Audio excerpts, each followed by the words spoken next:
What did Jesus Christ really look like? Many Christians believe the Shroud of Turin captured an image of Christ at the moment of his resurrection.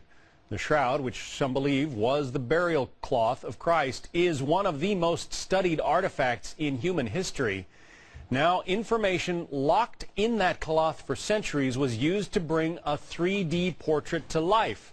The question, is it the portrait of Christ?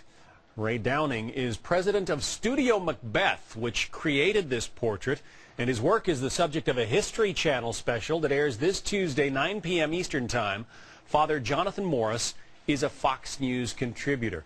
Ray, first of all, the image on the cloth, I mean, the Shroud of Turin, very controversial. People have venerated it for centuries as the burial cloth of Christ. Other people say it's bogus. It is, you know, simply it's an artifact from the Middle Ages that was faked hundreds of years ago. What did you do to get the image that you put on computer? Well, we worked off of photographs. Some photographs from 1930s by a photographer, Henri, and some from the Stirp team that photographed the shroud in 1978. And we scanned those, brought them into computer, and that was the basis for our reconstruction of the face of Jesus. It wasn't as simple as that. There are problems with the image on the shroud. There's problems with the information it contains. And before we could actually get to construct, we had to do a lot of work on the shroud itself.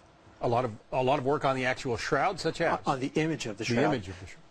The shroud is on a piece of linen, and linen has a texture to it, and that interferes with you actually seeing the face or using it in 3D. What happens is the linen texture comes very, very high, and it looks like you're working on a mountain range, not a face. So we had to eliminate that. The technique we use is called Fourier fast analysis. The image on the screen right now is the classic image of the shroud that people have seen. It seems to show a man with, bloodstains on his forehead as though he'd been wearing a crown of thorns. Seems to show long hair, a beard, and mustache, right? Yes.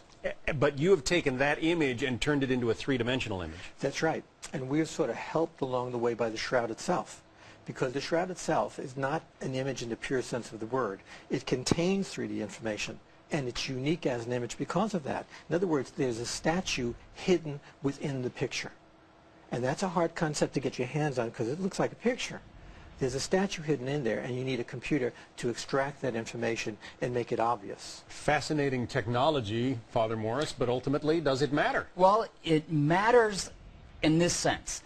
Christianity is different from any other religion in the sense that it is not simply a set of moral codes. It's not a question of ideas and philosophy. It's about a person named Jesus of Nazareth. And now, whether this is the cloth, the burial cloth of Jesus of Nazareth, we don't know. But it's for a Christian, for anyone who loves history, it's fascinating to think, now, if this is the burial cloth of Jesus, and we can make it into a three-dimensional object, image, my goodness, it's one step closer to imagining what he must have looked like. I was a little bit skeptical about this computer scientist guy and when they came to me from the History Channel, but what I found is a respectful, what I found is an interesting documentary about something that may very well be, and scientists disagree on this, but very well may be the burial cloth of Jesus of Nazareth. Well, we wish we could show you more of the pictures, the results of Ray's work, but we can't. You'll have to watch the show for that. Ray Downing, Father Jonathan Morris, thank you.